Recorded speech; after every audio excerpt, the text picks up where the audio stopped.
Derɗiraaɓe heɗitooɓe Kode Radio International Abuja dow Facebook inanta channel YouTube Kode Radio inde an Ibrahim Bakel koɗan tawon laɓangal defterandu ha dow Facebook hawtande Jamila Jibrila Dikor inchallahu ɗo e wakkatire seɗɗa Jamila Jibrila Dikos no natto e gamma hoɗanki en laɓangal taskaramji jemmare nde amma hidde ko ɗon heɗitengol jumma.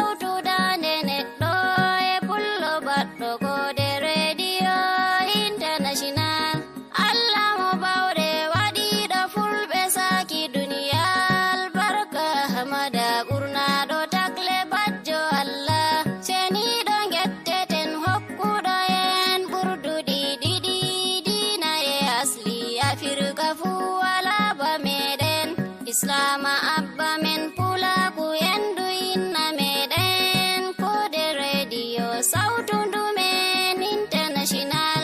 Kode Radio on woni sautu fulɓe meden garem makedi tenjona du asli meden jamdi joytati jemma to hiri konde fu maɓi temma kedi ten Radio Kode International taskaramji jangi Nandi Kode Radio welnana fulɓe international Bapullo e woni fulado I horre international non Kode Radio ludani fulɓe international habaruji Kode Radio min ɗo andina heɗitoɓe on mbawan dinga non min medioji moɗon dow no kuɗitirtoɗon ni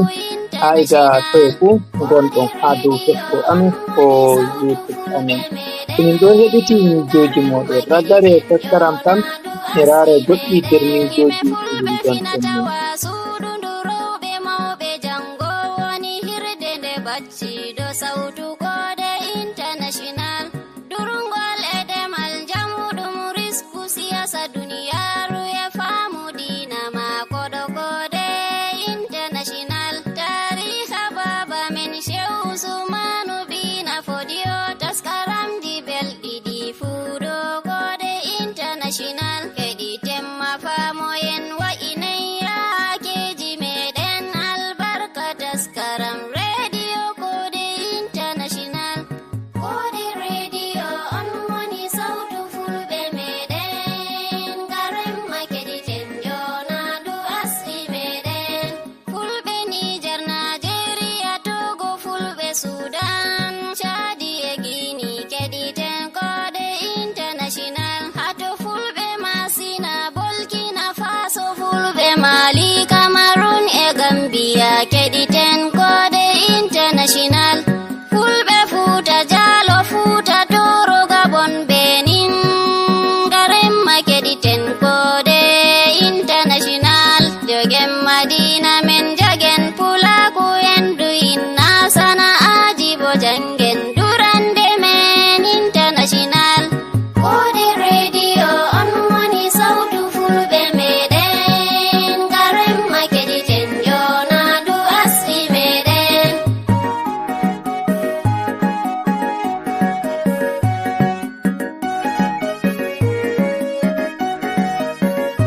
pulaku joynayi jogen ɗita to sakkinen digerdaɗi dina men wala bamaji international e gonga hettiri gonen e ton taɗalen ɗum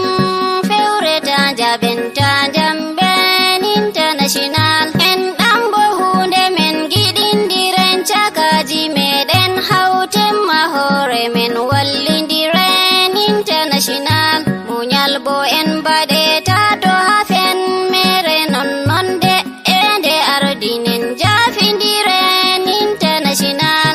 Kode Radio on woni sautu fulɓe meɗen garem makedi tenjona du asli meɗen to nyare yawareta to jabenta kulen bo merareta mbaɗen ellata cusɓe international nedi en mbaɗe famarɓe ɗo tanayo mawɓe sorare janginen ɓikkoy men international semtende paune men kolte fa ɓurduɗe yo kolte fu ko lesni neɗɗo futa to mbaɗen international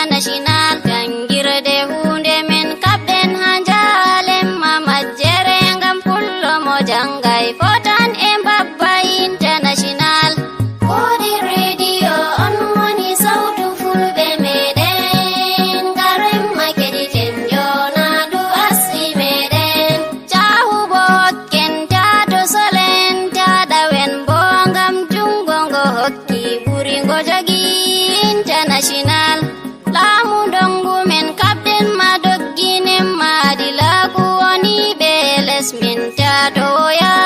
international ula ku joinayi hempidi mobi jonde duniyaru e mimbo mi sauri dalem maguike international Allah barkidin Hafsatu demmo yusbi imrende kode radio sautu pulaku international kode radio on woni sautu fulbe meden garem makedi tenjona ndu asli meden garem makedi tenjona ndu dina meden garem makedi tenjona ndu asli meden garem miɗo yela on wondan be nanta taskaram jamin ha woni fu ha nder lesdi duniyaro keɗite koda radio internet kediten sautu kode meden garem makediten jona du asli meden garem makediten sautu pulaku meden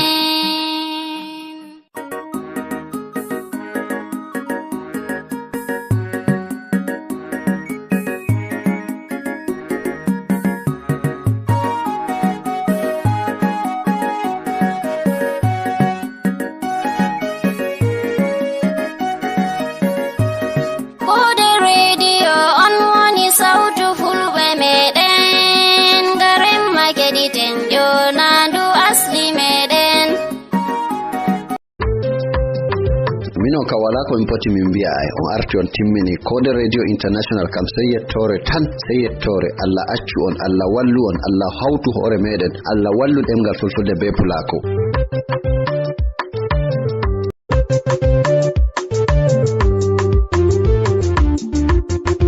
keɗite kode radio international ngam nango kubaruji belɗi e taskaramji feere ngam ta on daɗe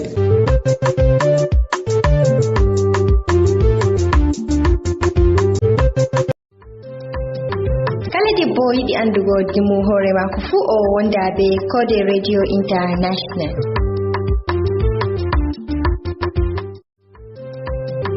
kala debbo yiɗi andugo dimu hoore mako fu o wonda be kode radio international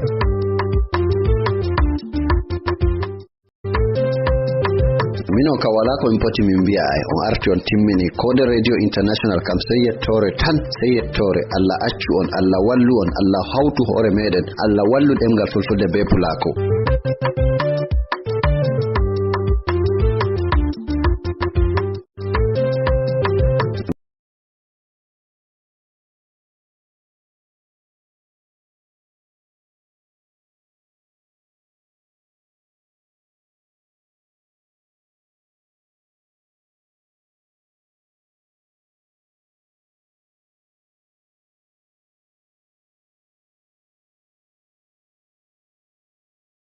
dow taskaramji ɗimin taskata waddanki on nonnon bo emin giɗi wayluki taskaramji amin min co'ita ɗi jamdi 9 yaaki jamdi 10 jemmare fuu malla kikkiɗe fuu ha dow Facebook inanta YouTube ko woni mijoji moɗon on mbawai bindanon min mijoji mon dow kubaruji ɗi min gaddantawo wakkatire seɗɗa ɗo yeso hawtande e taskaramji ɗimin taski waddanki on ngam non gonde e Jamila Jibrila Dikos. Jamila, bismillah maɗa.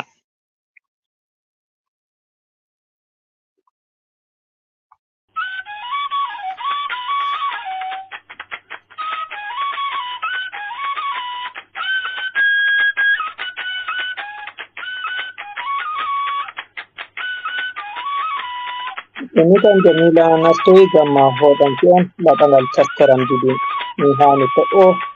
gefe go'o maragare mirara goɗɗi mijoji ɗin bindoneɗen dow Facebook. international assalamu alaikum barka men wakkatire nde barka me fottugo be mon ha nder taskaramji kode radio international suru radio waɗa ɗum ngam fulɓe ngam handitiki fulɓe ngam yariki ɗengal fulfulde yeeso nder taskaramji kode radio international min ɗo wondi be nanta kubaruji duniyaru e mananta rahotoji amin iga duwal feere nder lesdi Nigeria e mananta les e yaasi aranni indiyam jamila jibrilla dikkos jogin mon laɓagal taskaramji hande yelintama ɗon ɓeddan sautu gumbar radio moɗon gam heɗutugo taskaramji kodi radio international hani surginamon ibrahim iromo daki be nanta kubaruji duniyaru hande.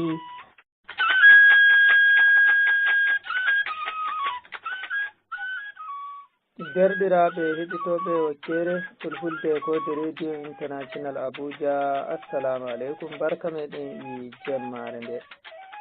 aran da ɓurduɗi nder habaruji ɗi hin.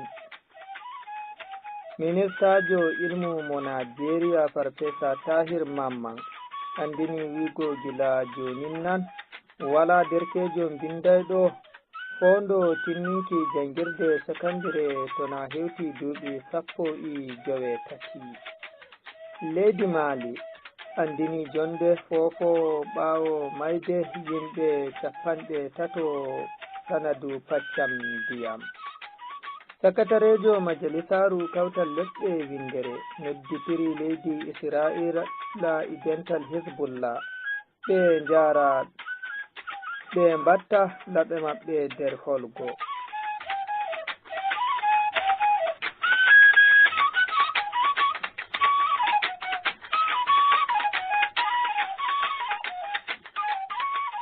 jonin nen sey mo itinon jonde gam nankino duniyaru ndun nyalliri. ministajo ilmu mo nigeria farfesa tahir mamman andini wigo gila joni wala derkejo acce teɗo winda fondo timminki jangirde sakandire ma hebbini caraɗiji hewtuki duuɓi 13. farfesa mamman haalika wakkatire ko yewditata e suudu telebijindu channel tv kenya dewo nder taskaram mokkaka ɗum taskata kala nyalde alat fuu. o wi gomnatiwa mofgal leydi umri kakkilanayɓe ɓe fondo timminki jangirde sakandire wayek ineko ɓe tokka umrore nden hesre nde hewtuki derke en ɓen duuɓi 13. jam'iyawa pdp lisal diwal sokoto laani nanguki shafi'u umar tureta ballo mo musamman dow cani cakol kubaruji mo gomna jono diwal ngal ɓoymajo aminu waziri tambuwal. nder wonde andinore nde jam'iyawa ngan wurtini ha lawol, sakatarejo cakol kubaruji jam'iyawa ngan hasan sahabin senyin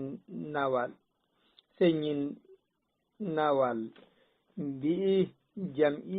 jami'en police nangi e suruki tureta nyalde dewo kenya wonɗon dow umrore gomnajo diwal sokoto on ahmed aliyu. pdp wi ɗum suri tureta na gam goɗɗum gam o saki widiyowol feluki gomnajo diwal ngal. widiyowol ngol ni cakangol holli to gomnajo on durwata haaluki tubankore english nden wongol widiyowol kollungol no ɗum fijirta e ceede wakkatire seyo hewuki yaltiroki nyalde danki dada saare gomnajo on. to ni on woytu habaruji ɗi ɗo warana on iga kode radio international abuja. on mbawai tokkuki habaruji amen ha facebook kode radio inanta channel youtube amen kode tv. nonno on mbawai heɗitaki kode radio ha radio garden. leydi mali andini jonde fofo ɓawo toɓo ndiyam maafin ndiyam waddi paccam ndiyam ko waɗi sanadu mayde yimɓe 30 nden woɓɓe 100 heɓi nawnande. nder wonde jonde nde majalisaru dogginki laamu konyanko'en leydi mali ndin waɗi nyalde 23 lewru ndu'u. laamu leydi ndin jaɓi dow hoccuki jabruɗe jawɗe nden iwaitingo hoore ummatore leydi ndin fof dow haɗaru paccan yimɓe ko hewti 1,450 bononda paccam ndiyam ɗan memi i leydi Mali ndin. Agal konyanko'en RSF ɓe leydi Sudan ɓe andini wi'ugo iɓe taski gam tabbitinki narral darnuki konu hakkunde maɓɓe i agal konyanko'en gomnatiwa leydi ndin ngal ɗum waɗi i wuro Jidda leydi Saudi Arabia ngal ɗum waɗi i wuro Jidda leydi Saudi Arabia nder lewru Jowabru rowani. Narral ngal tefungal dirduki gila ci'e ibbigeje ɗe ummatore jooɗi. Horejo jawleru majalisaru mofgal lesɗe windere UN Antonio Guterres tefi agal konoɓe Hizbullah hawtande e leydi Israila ɓe so'a laɓe maɓɓe nder holgo. Kenya alatni agal konyanko'en Hizbullah fiɗi balmi yerbuki piroje konu dow bigeje konyanko'en leydi Israila. Ardiɗo dental Hizbullah on Sheikh Hassan Nasarullah andini wigo kippeɗen ɗum fuɗɗan dow watitaki dow barol kastaɗo maɓɓe mo Israila wari aseweje 2 saliɗe i Beirut lamorgo leydi Lebanon. Seni leydi Israila wi'i kippe Hizbullah ɗen heɓa nasaraku ngal lawni ɓe taski faddaki kippe ɗen to ɓe njari kippe dow bigeje suɗuki balmi Hizbullah ɓen. Kerol habaruji amin wonɗon ɗi jemmare nde dow darnde Jamila Jibrila diko surguɗoyan imoɗon injiniyajo amin mo jemmare nde Ahmed Arab Abubakar Azare. Ni Ibrahim Romodake biyaymi on balen jam.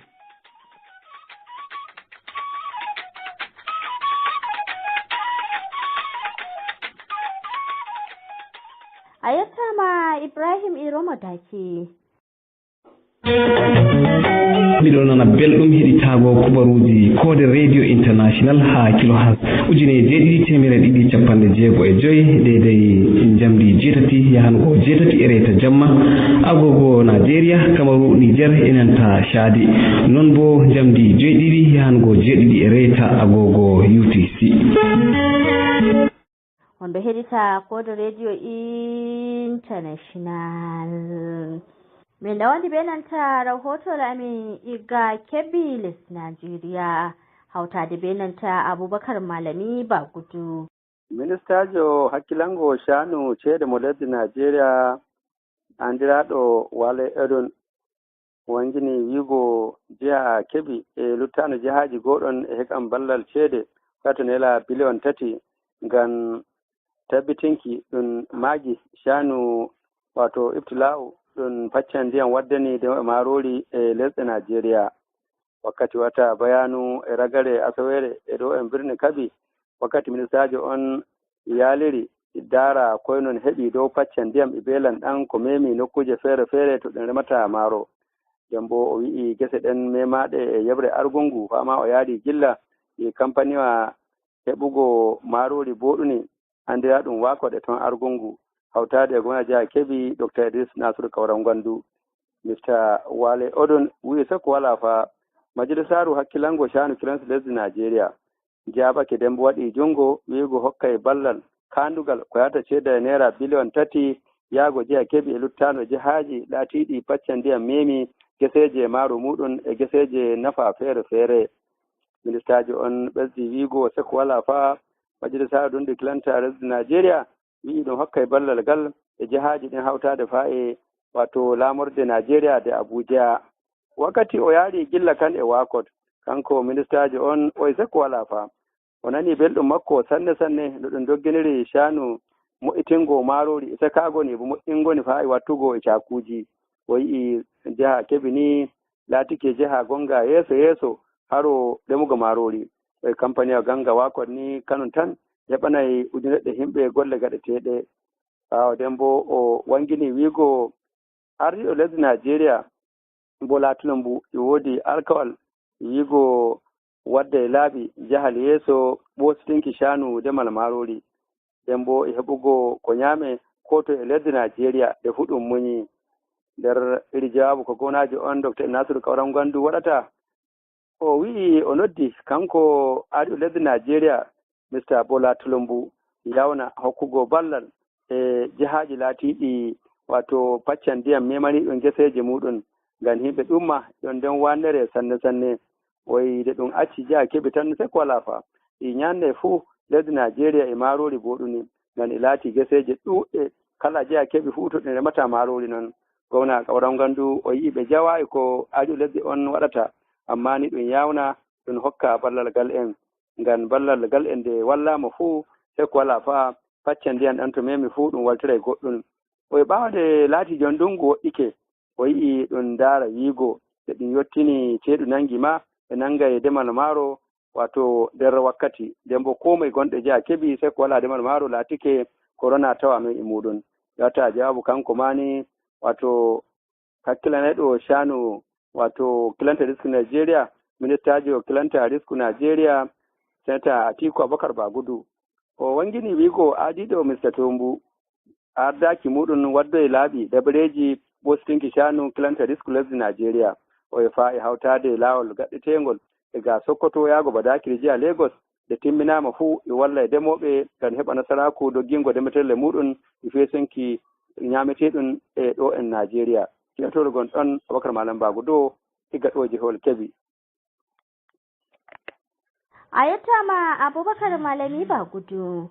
on ɗo wondi be nanta Kodo Radio International tata wayte ni taskaramji mai ɗon warna mon darnde go diga ɗo Abuja lamorde lesdi Nigeria ha nder taskaramji amin hande min ɗo wondi be nanta taskaram RFI fulfulde wato Radio Faransa International hautal Koffi be nanta KRTV Nigeria heɗite jam. fulɓe andirama e balliɗe ɗuɗɗe ko rarani haala sembiɗinki jokkere enɗam e sumpongo pulaku alhaji Aboubacar Sadiq ha jalingo famtini wallinde wonde nde pulaku ko rarani haala nayi nde o fini o tawi fina tawa komin tawi ɗum ha pulaku amen nanganaji komin gi'ata nanganay ɗo higo maɗa o fiya wiige o nanganma walla dungue walla ɗiɗiye o nanganma a nangange a horatonayma a durange to a duringe fa geri mamma rimande woore to gerimanime balonigo fu ge enti sey min horanamonge woɓɓe amen ɗon hawta be wiige wum nder nayi mo hocca wiige mum hawta horanamonge gege hawti nanganimonge kenan woɓɓe bo hawtata geman tan ge o nanganimo rimangemo kange gen o horantamo toma to kanji ɓe manorto gan ko sobaɓe ma wari toma ko bo walla hoɓɓe woɓɓe waɗi ɓiɓɓe fulɓe kanji a warta holla ɓe nder nayi maɓe ɓe da nanganaji ko pulaku hokkiyam to nder gokka nanduka e maka nda ko pullo goɗɗo biyeteɗo Isa Abdoul Kadiri joɗiɗo ha jalingo bottiriɗo e wallinde nanganaye walla haɓɓanaye famtini ko rarani wallinde nden mbaɗam meɗi haɓɓangoyam nagge wiige mi wari mi hoyinge mi yaringe e nayi amin hayde nge hoyinge rimi ñalawol ɓawo nge hoɗɗi ñalawol go nge lori nge wawti fayi nge rimi gaari joni mo mi yecci o wimo to nagge fa joni rimi gaari wari o hoosi daada e gaari o ɗaccane ñalawol to hanjum ɗum mami fuɗɗiri jawdi min ɓe ndenamo mi nani belɗum may sosai nge waɗi zuriya sosai nge waɗi barka to kono e anduɓe haala pine fulɓe pamiri haala balliɗe feere feere andaɗe nder fina tawa fulɓe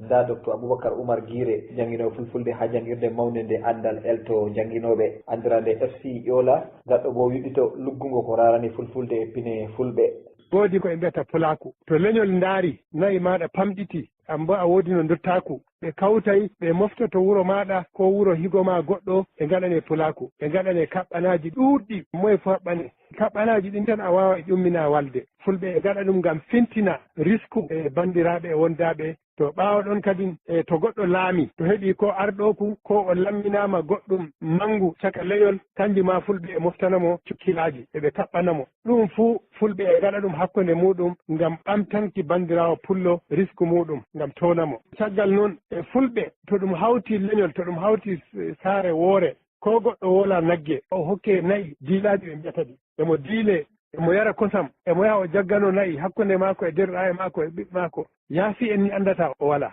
To goɗɗo asni asar ko laarani piiɗi ummiɗi daga jawmirawo ko o hoccanama e tokkere maako to ɗo fuu bandiraɓe fulɓe e kawta ballita bandirawo asnuɗo on e kokkamo kaɓɓaji ko e mbiyanno cukkilaji go. To cukkilaji ma ɓe sahimo o hokkama nagge ngen woɓɓe e mbiya ɗum jelgol o jelanama. To amma beɗiti anduɓe kolli joni ha nokkuje fulɓe ɗuɗɗe finatawaji tilimɗi ɗi gudinama ya'u siwtoge mbo jalingo RFI. Minon ka wala ko min poti min mbiya ay on arti on timmini Kode Radio International kam sey yettore tan sey yettore Allah accu on Allah wallu on Allah hawtu hoore meɗen Allah wallu ɗemgal fulfulde be pulako.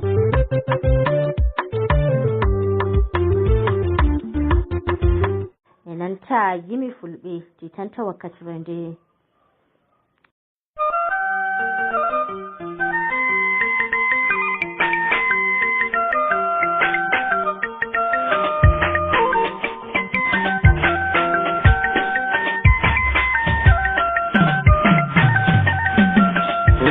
Duroɓe ladde ɓurte jangeyo Fulɓe duroɓe ladde ɓurte jangeyo Allah yo jalla jalalu indema fuɗɗirmi ɓeeɗa salati ma to laatiɗo kan hammi andema fulɓe duroɓe nder ladde noddanmi kettine fulɓe duroɓe faame ko galanmi fulɓe duroɓe ladde ɓurte jangeyo inde an woni booba fulaku jimanaymi andite leydi bene ɗo woni to joɗimi fulɓe dottiɓe mawɓe yeeso mum giccimi daga joyre fa hakkillo ɗo to mone ettanmi miɗo nodda fulɓe duroɓe ɓurte jangeyo fulɓe duroɓe ladde ɓurte jangena en jijaje durande komi ɗum haddayna nder ladde duretenno ladde ñamana umataɓi sey ladde fulɓe on famina gan sabbu majjum fulɓe ɓurte jangeyo fulɓe joɗiɓe ladde ɓurte jangena dillugol natta e ladde fulɓe mbaylena nokkuje meɗen kiɗɗe fulɓe joɗena joɗoɗen fakollen en gana o ɓena janginen ɓiɓɓe men joɗoɗen woɗayo Allah hokki en jawdi ni woodi barkena Allah hokki en faamu ko yewte enna toni pullo ana janga ko waɗa salonna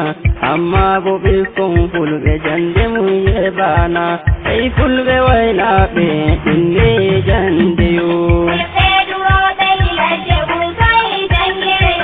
ana woodi fulɓe woɓɓe ɓe jiɗa jangugol kolliti ɓiɓɓe maɓɓe koyde laggugol ko toye fu tawɗamo o ƴamante duɗugol inga famino ko woɗi wattuɓe jangugol dottiɓe meɗen mawɓe teddine jandeyo jangugol laatike dole ɗumen anen fulɓe yaare sukaɓe jande daga worɓe ha rewɓe Allah hokkima ɓe mu sukaɓe maɗuɗi jaraɓe ton jangirde defanaɓe ton cuuɗi ɓe janga haala duniya e dina Allah yo anen sukaɓe fulɓe acce kulen Allah in ala tike gorko alama dabe kala in ala tike jando darne ma hanogola in saddi ma hubi darayetu tan Allah idi mabujata gan sabuli kayo kalani dore ni gonga dullata fukonyama to ala ti janchu sal kogo to utama inno da fakula alla lati to ultama wayo zuka be fulne baili teji kuyo wallahi kulbe duro be torramun nama ay hanne tondir ladde kula ku torrama kuma jawdi fulbe ko heewi wallahi tetama anne billare fulbe ko tefu annama amma min noddi fulbe burte jangeyo tayahi tungure ladde sagiraɓe torrama daga cuuɗi fa e gineji ɗum fuɗum boli dama dabbaji maɓɓe ɓe goodi dabbaji tellama denno ma kaabi ɓe toke kaabi ɗin mbaydama oho ɓiɓɓe pulaku duniya no yumiyo do anni ɗo e Afrika fulaku ɗum nama ko genni ni jawɗa sey nana haalama in a jooɗike seɗɗa fullo wara jowtuma sannu moɗon fulɓe on fu on jarama mino nodda fulɓe Afrika on me jangeyo sabital fulaku bene mawɓe mun jewtama ana fe walde duroɓe golle mun jettama a fes walde maroɓe mardi mun limanama annal fulaku bene golle mun ɗejiyama amma bo nodde fulɓe huto jangayo ngam Allah mawɓe dare yaware ɗum nama kuma ɓiɓɓe min fulfulde jande mum yeɓama ngam sabudullere jande en fu en torrama eye fulɓe Afrika on fu on noddama min boba noddi on ɓurde jangiyo fulɓe duroɓe fulɓe duroɓe fulɓe duroɓe fulɓe duroɓe fulɓe duroɓe min noddire moɓe fulɓe duroɓe joɗiɓe ladde fulɓe duroɓe kettine haala am fulɓe duroɓe bame ko kalanmi fulɓe duroɓe fulɓe duroɓe fulɓe duroɓe fulɓe duroɓe hey fulɓe hey fulɓe on ɓe ladde duram hay fulɓe ɓurte jange fulɓe gadde sukaɓe mon janga fulɓe jaare sukaɓe mon jangirde jaare rewɓe worɓe hokke sukaɓe mon jande a jamiya hokke sukaɓe mon jande arabiya ɓe anda dina ɓe anda haala duniya no joɗɗorte kiraɓe fulɓe komin sakiki mon Buuba S Fulani woni e jewta on miɗo toro yafuye ha mon fulɓe fulɓe noddojan ha mon gaɗanmi fulɓe ɓurte jangi tata jeeɓe ɓiɓɓe moɗon dow haala jangugo ngam dartugo ɓeyda boyani dow Buuba a wawan dugo Buuba 0 e 3 0 e 2 2 e 3 0 on jarama fulɓe ayye fulɓe ayye fulɓe ayye fulɓe fulɓe adnaru on fu on jarama fulɓe adnaru on fu on jettama fulɓe duroɓe fulɓe duroɓe fulɓe duroɓe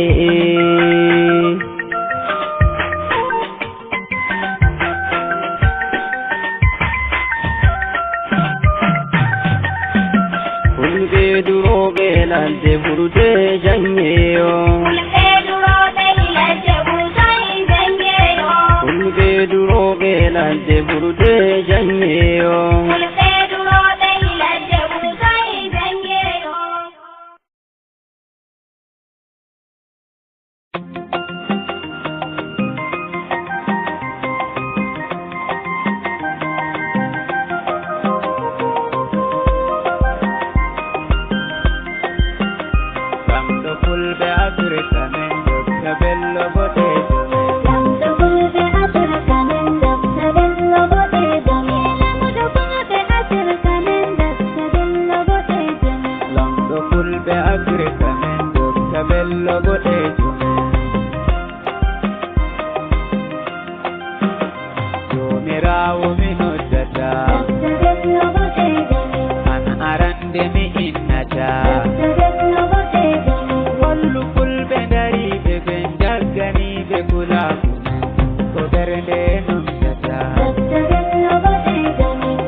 fulaku men Dr. Bello boɗejo men Karajo mi mantima mi welna ɓernde ma tungo am joganam nema min mi laatuki mowo ma kawtal hoore dental men funi wala barka bello boɗejo men teddinemo musikka ngam o faabi sukaɓe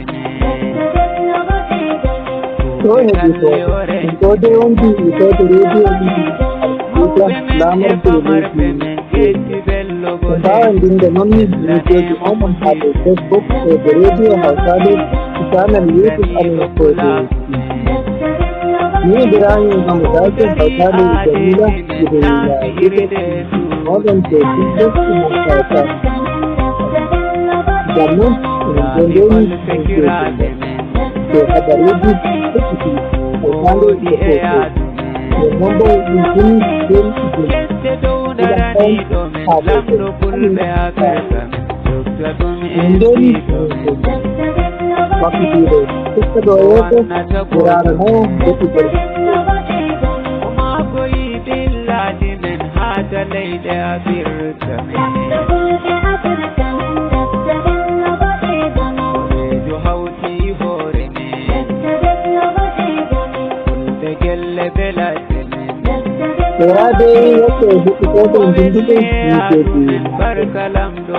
Wodi Ahmadu Siddiqe anko o windi to masha Allah min konnima Ahmadu wodi heɓitoɗo Fode Radio kala nde fu Sarjo Jamai anko ma o tappani min kebleninon ma min jettima min konnima min yelanima jam khairuji moƴƴe Lawali Jibril komi on jarama Allah jarama min jetti Lawali Jibril a hobnama sai Umar Ali janar manaja mo Fode Radio o wi Allah wallu en amin janar manaja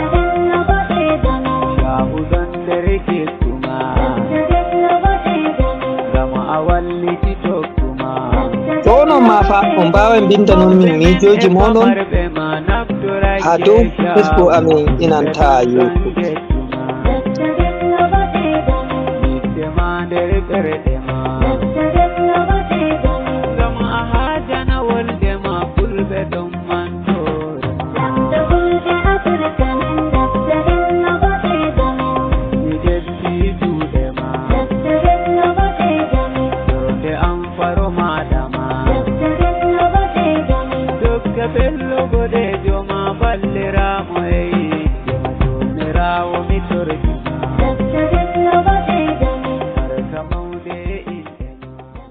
Dodande hukumar Sudu Radio Kode International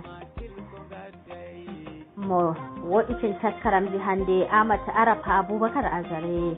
mo kauti taskaram Amata Arafa Abubakar Azare inde am Jamila Jibril Discos wiyata modon kirte jam jabe ko haɗi ma imre gamme de han mi kayni imre ma karajo e hokonuma Semi Ibrahim Romodake hawtande Jamila on biyami on balen jam